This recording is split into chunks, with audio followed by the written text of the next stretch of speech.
Overlooking sa Siargao, bye-bye. Siargao del Norte.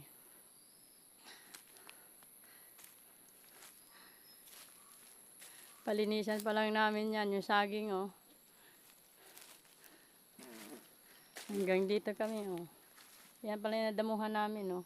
Meron pa doon sa dulo, di pa nakarating sa, ano. Yan, sa gusto bumili ng overlooking, ito siya. Yan, puro kahoy yan, mataas yan dyan. Overlooking. Hindi makita yung view kasi maraming ano, oh. Mga kahoy na malalaki. Hanggang doon yan, no, sa dulo, sa kalsada. Overlooking for sale. Maganda magtayo yan doon sa taas ng kahoy.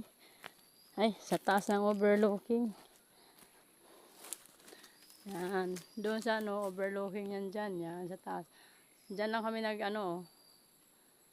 Yan, di namin kaya malalaking kahoy putulin, kaya ito lang.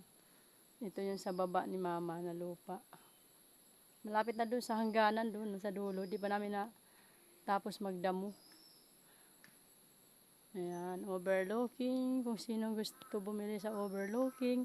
Hindi makita yung view kasi puro kahoy talaga na kailangan talaga linisin siya. Ayan, dito lang ako sa giligid ng overlooking. Di ba makaakyat doon? Yung Amerikano umakyat doon. Hindi natakot. Oh, di ba? Overlooking for sale. Dito pa lang sa may gilid ng overlooking. Ito pala nalinis namin. Ang iingay ng mga ibon. Ayun, oh. Uwak. Ayun, oh. Mga uwak, oh. Naghaharutan. Ayan, yung tinanim ni mama na kamuti. Galing sa Alegria. Doon sa pinsa namin kay Chodikoy. Kinuha yan, overlooking guys. Sa gustong bumili, ano yan? Ano yung mga ibon, oh. Oh.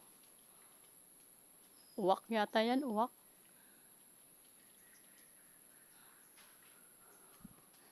Guys, binidyohan ko lang para sa gusto bumili ng overlooking dito sa bye-bye, Surigao del Norte, Siargao. Yan, overlooking. Ito dito yung malapit sa daan. Pahaba kasi yan. Yan.